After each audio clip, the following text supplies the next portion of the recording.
This is Bookmarks with Richard Gadds. Hello again, Richard Gadds here. Today in the kitchen I've got with me Dr. Christopher Little, who is a veterinary expert. You had a very long and distinguished career, I think. Can you tell us about that? Yeah, sure. So I qualified back in 1981 from Glasgow. Mm-hmm. Spent a bit of time in mixed practice, mainly agricultural practice, in Dumfriesshire for about 18 months, and then I moved down to Stevenage, outside London, for another 18 months. Mm-hmm. Then the practice I was with was breaking up. There was a bit of infighting between the partners, and I decided to go back to university to do a PhD. So I did that at the University of Bristol, still as a vet, but working mainly in the surgery department and also with some pathologists, studying chronic ear disease in dogs. And I did that for 3 years, very much enjoyed it. I thought I would stay in surgery, but at the end of my PhD I got rung up by the professor of medicine at Glasgow, basically saying, I've sent you 2 plane tickets to come back to Glasgow, I've got a job for you. Which is kind of, well, at least it took it out of my hand, I didn't have to worry about what to do. But I went back to Glasgow, and they wanted me to teach internal medicine and cardiology. Which was a bit of a, I was kind of slightly taken aback, but anyway, that's what they wanted me to do, and that's what I did. I also did a research post there for a while. Anyway, I was in Glasgow for as a lecturer, and then ultimately senior lecturer for about 10 years. Yeah. I really enjoyed teaching, and I enjoyed the research, and enjoyed the clinical work. I probably would have stayed there, but various things went wrong. I couldn't get funding from some of the research I was doing. There was a lot of kind of political infighting in the department. And basically I got offered a job with Pfizer, the drug company. So that was down to Sandwich in Kent. Yeah. So I thought, well, nothing to lose, so I went to Sandwich. Frankly, the job wasn't for me. It didn't suit me at all. I didn't enjoy it. The corporate culture definitely didn't suit me. And I stayed there for about a year. And then, again, I was looking for a job. I moved the family down south, so couldn't exactly go back to where I'd come from. So I ended up back in practice in Canterbury. Right. And I stayed there for 21 years. So, I had a great career there. I enjoyed it. Did a lot of referral work because I eventually became a specialist in cardiology. Did a lot of first opinion work too. And then towards the end of my career, we had the pandemic, we had all that upset. I had a lot of problems with my health. I had to have my knees replaced. And basically I found I couldn't carry on, which is a pity because I loved the job. So I retired just over 2 years ago, and I already had it in my mind to write this book. I sort of started work on it, but basically since retiring I've finished the book, and well, what you see before me is the product of that. The product, the Dog Care Handbook, Things I Wish My Vet Had Told Me. Yeah. What motivated you to write it? Was it something in particular that you'd come across in practice? Well, I think I am basically an educator. It's something I really love. And I have always enjoyed talking to owners and explaining what I understand the problem is, what I think the diagnosis might be, how might we reach a more firm diagnosis, or if we reach the diagnosis, what the treatment options are. And I think it's really important to keep people on board with you, so people understand why you're doing things, why you want to do various tests, why they're so expensive, why, what alternatives there might be, because quite often there's several different options. What would be the drawbacks of different options, the costs and so on. So I basically, I suppose, wanted to download a lot of knowledge I had, which I'd acquired over a career, into a form where people could have it on their shelves, pick it off their shelves, go, oh, the dog's lame. What do you do about that? Or, oh, the dog's got a sore ear. Right. What will be the problem? Why does the vet want to do an X-ray? Or why do they want to take this blood test? Or, they've given me these drugs, and he said I've got to give them by mouth, and there's a challenge here. How do I go about it? So basically, I tried to what I want to do is download that information in a way that people can understand, people enjoy reading, and it's got lots of kind of little illustrations in it of cases and so on to make it, I suppose, lighter, not just a textbook. Yeah, I when I've spoken to doctors in the past, they always say that there are certain patients who always stick in their minds, for one reason or another. Is that the same with veterinary? Oh yes, absolutely. I mean, they're animals stay in your mind for lots of different reasons. Sometimes because the animals, tried to take a chunk out of your arm, or has taken a chunk out of your arm. Sometimes it's because they've been particularly difficult. Sometimes it's because they've been particularly stoical. Sometimes it's because they've had a problem that keeps coming back, or they keep getting another of the same problem.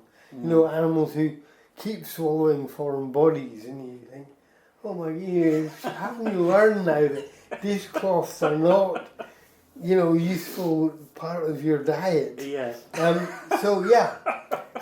But also owners stick in mind too, because sometimes owners are flamboyant, or very tearful, or very demanding, or just interesting people. And so, of course, I mean, people do get very, very close to their pets. Of course, don't they? I mean, we had, my wife and I, we had a little Netherland dwarf rabbit. All right. Many, many years ago. Yes. And when that died, we were inconsolable. And we were sort of thinking, it's only a rabbit, but it's one of the family. Absolutely. I mean, it's only a dog, or it's only a cat, or it's only a rabbit, or whatever. That line, when people say that, it just means they haven't appreciated the same kind of level of attachment. Yeah. I mean, nowadays people have smaller families. A lot of people don't have families. And often the dog or the cat or whatever plays a very pivotal role in their life. Someone who gives them comfort, someone who is companionship, someone they worry about.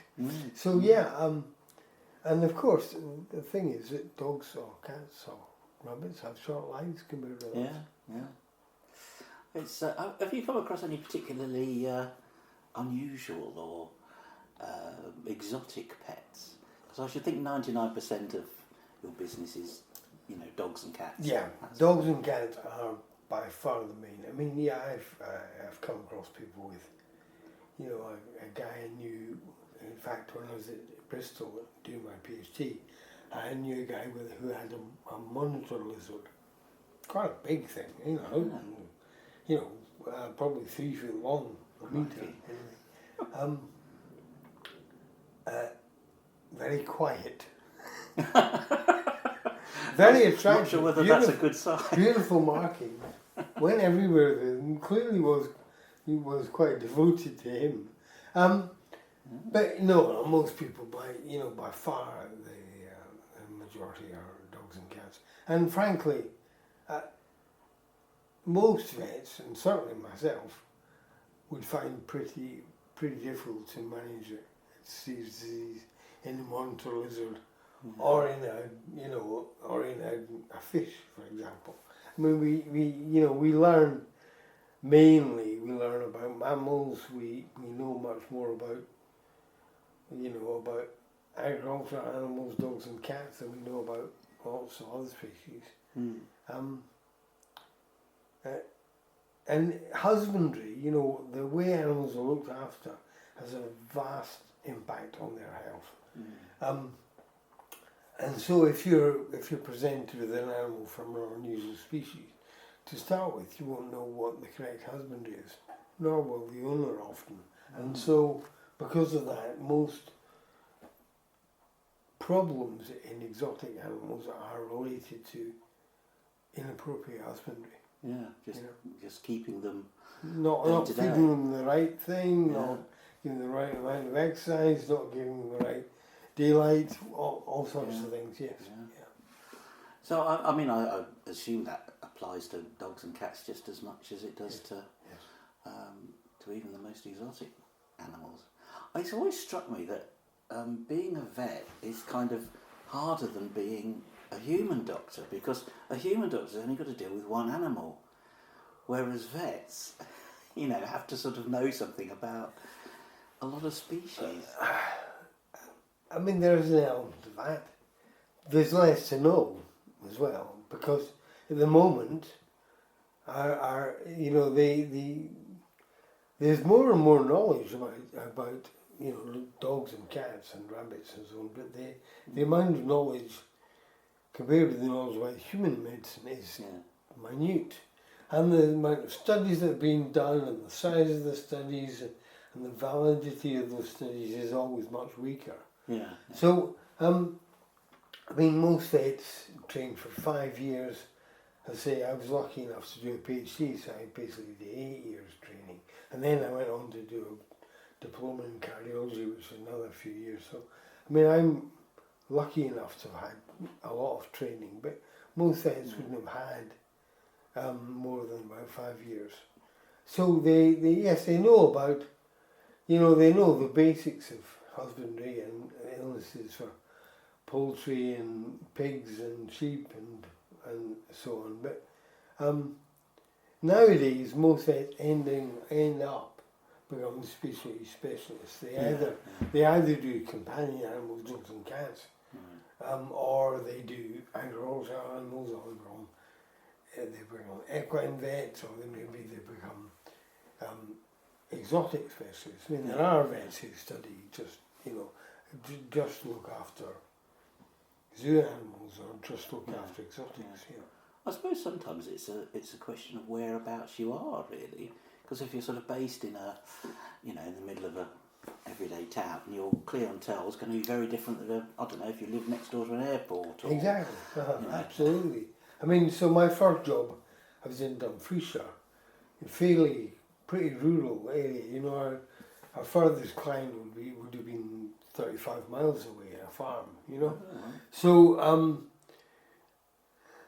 I used to drive probably 500 or 600 miles a week, just going around farm visits. But most vets, as you say, nowadays most vets are in towns and mainly dealing with companion animals. So the book is subtitled "Things I Wish My Vet Had Told Me." So tell us some of those things that you'd like to get across to dog owners. Well, it is a book's worth. So, the way the book is structured is that I take people from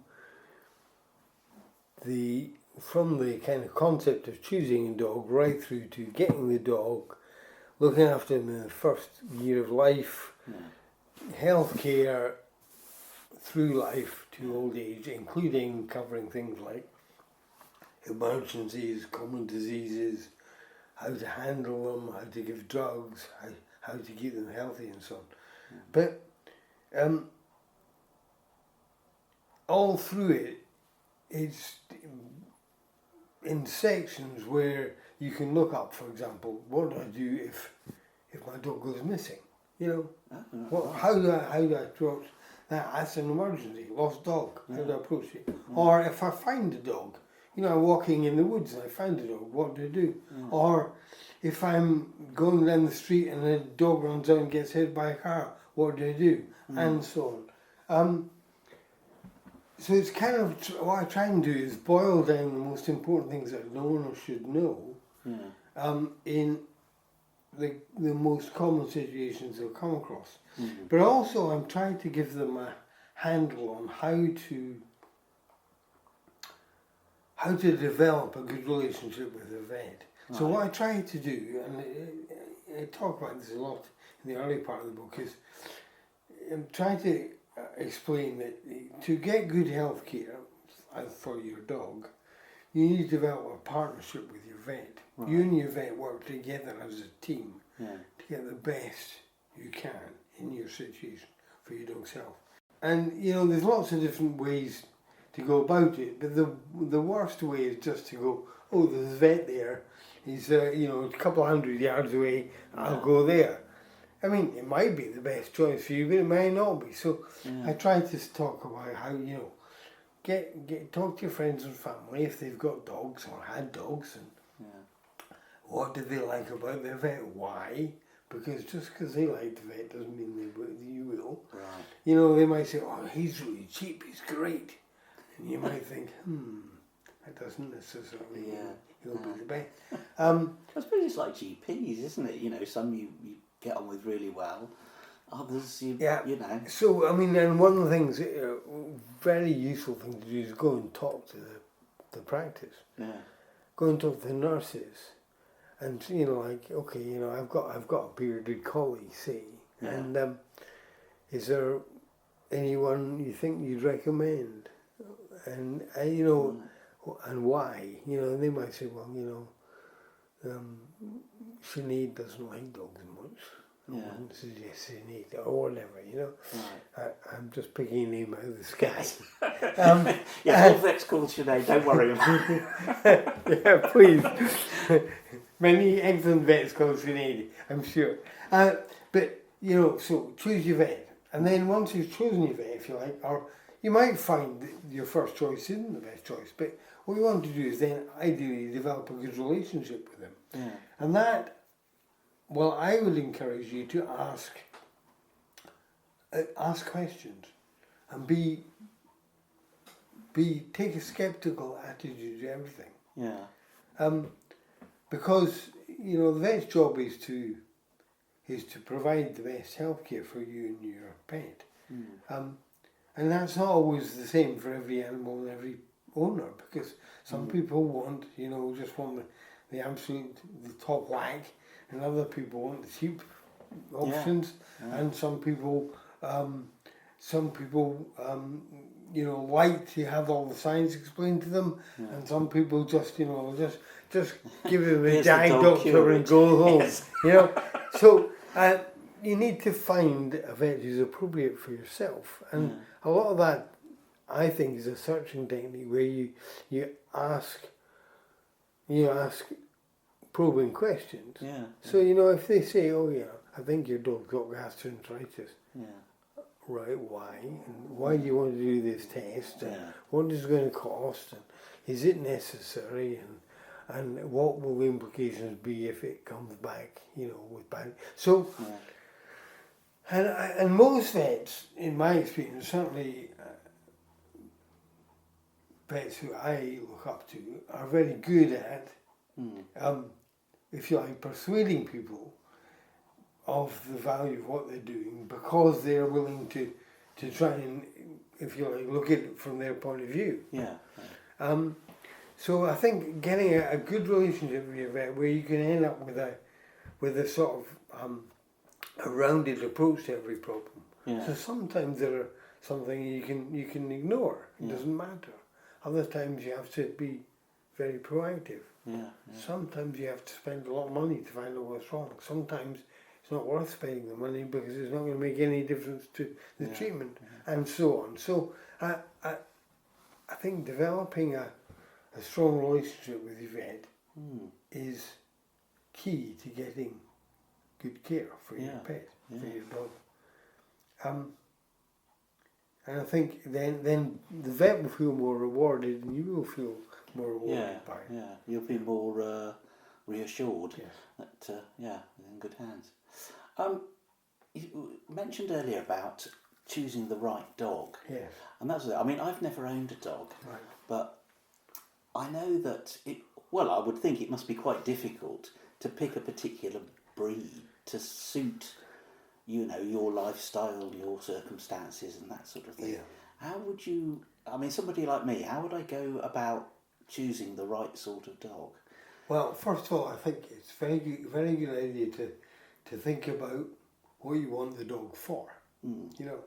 Do you want a dog because you want to have a companion to go running with you every day, or do you want a dog who is willing to sit at your feet while you type on your computer half the day, or whatever? Or do you want a dog who's going to guard your house, or do you want a dog who's going to be good and safe with your children, or do you want a dog who's willing to go fell walking with you for days? Because different breeds have different temperaments and different physical abilities and so on. You also need to think about your space you've got, think about the money you've got, and then once you get some idea about the sort of dog which would be appropriate to you, very good idea to talk to friends and family. Good idea to talk to your vet. Even if you've not got a vet yet, go to your practice you think you want to use and talk to vets, or maybe talk to the nurses. Nurses veterinary nurses have masses of experience, handle animals a lot, and they'll probably have almost more experience handling animals than vets. So they'll know about the type of dog that would be more likely to be stressed if left alone, for example, more likely to be aggressive with children, more likely to be able to be picked up and carried around in the coffee shop or whatever. Sit in your hand. So talk to people. I think it's very important to think ahead of time about acquiring a dog which is not going to have obvious health problems. So many people nowadays are choosing to buy these animals with, they're called brachiocephalics. Brachio means small, cephalic is head. So these are these animals with flat faces. Things like pugs, French bulldogs, this sort of dog. Now they, bulldogs themselves, a lot of those have really serious problems with the breathing. And many owners kind of ignore it, but it is a real problem. It can affect their ability to exercise, it can cause them to get a heat stroke, it can mean they have digestive problems, it means they often don't sleep very well, they often get problems with their eyes because their eyes are bulbous, the surface of the eye tends to dry out, they get lots of problems with the eyes, they often have folds on the front of their skin, on the skin of their face, which get infected because they're basically turned in on themselves and rubbing all the time. So there are certain breeds that really it's a bad idea to choose. First off, if you're choosing a dog, for example, Dachshunds, for example, lovely breed of dog often, but because they've been bred to be effectively a deformed shape, they have a very long back, they have very short twisted legs, they get lots of back problems. And something like 25 or 30% of Dachshunds end up with serious back problems in the course of their life. Things that cripple them, really affect their ability to have a healthy, comfortable life. So you don't want to choose a dog which is inappropriate for health reasons. And then also, like dogs like, for example, the Border Collie. Fantastic athletic dog, often incredibly bright and very, very, very, very fantastic cognitive abilities, learning abilities and so on. Yeah. But if they are shut up at home, not getting much exercise, are left alone for hours and hours, they get very stressed, and then they often destroy houses. So they often end up with this, what people call separation anxiety. Yeah. Because they basically need to have stimulation, they need to have Right. an owner present basically most or all of the time. Yeah. So, it'd be much better in a situation like that if you're going to have a dog who's going to spend a lot of time at home, to choose a dog that's much quieter, got a much quieter temperament, like a Labrador or something like that. Yeah. Where they're much more willing to kind of, if you like, fit in with More laid normal, back. normal. Yeah, exactly. Yeah. More laid back. Yeah. Exactly. So there are lots of things to think about. And I think it's a very good idea to do some research and really think it through. And as I say, talk to people who've been dog owners. Now, a lot of people, once they've had a particular breed of dog, they end up kind of sticking with that dog. Yeah. And that's fine. I think it's a pity in a way that people aren't a bit more willing to kind of surf the different opportunities. But my sister, for example, I think she's on her third miniature schnauzer. She loves the breed. He's a nice little dog. Yeah. He fits in with her lifestyle, so fine. There are some breeds that have lots of health problems. So, for example, a lot of the small spaniels, the Cavalier, the Cocker, and the crossbreeds of that, like what they call cockapoos and so on. Yeah. These dogs have a lot of heart problems. Oh. And because I was a heart specialist, I used to see Oh, right. So lots a and lots of disproportionate heart number of them. cases that were from these breeds. Yeah. And they are, often these dogs do have very nice temperaments, Yeah. but when they get to middle age and later in life, they Yeah. often have terrible health problems. Yeah. So, from my point of view, I would say to people, don't buy or don't acquire one of these dogs, because the dog's going to bring you grief. Yeah. And it's going to cost you a lot of money. They're going to suffer later in life. Yeah. Ultimately, we can't choose what happens to our pets. We can do our best to keep them healthy and safe and well. Yeah. But obviously, the random events that occur, kind of all stochastic supply. So we can't be sure that because we get a little terrier that, a crossbreed terriers, for example, classically should be very long-lived, because crossbreed dogs tend to live longer than pure breeds, and small breeds tend to live longer than big dogs. So I got a crossbreed terrier once. He was called Tam. He was a beautiful little dog. When he was 6, he got lymphoma, which is a very nasty cancer, and he lived for only 14 months after that. So, I chose him, if you like, on that grounds that he would be likely to be a long-lived dog, but he wasn't. Yeah. Well, much the same as people, I guess. Exactly. Yeah, exactly. Well, anyway, one thing that all dog owners should buy is a copy of the Dog Care Handbook. Are you thinking of having a follow-up for cats or something else? Well, we'll see. I've enjoyed writing it, and I've definitely got the writing bug now. Ah, right. So I'm writing. I have been asked to write a cat book. I will see. It will depend. It will depend really how well this one does. Right, watch this space. Yeah, we'll see. Well, Christopher Little, thank you so much for sparing the time to come and talk to us today.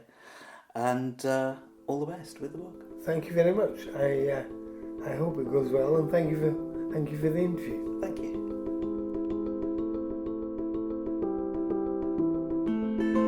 That was Bookmarks with Richard Gadds. For more, visit www.richardgadds.co.uk.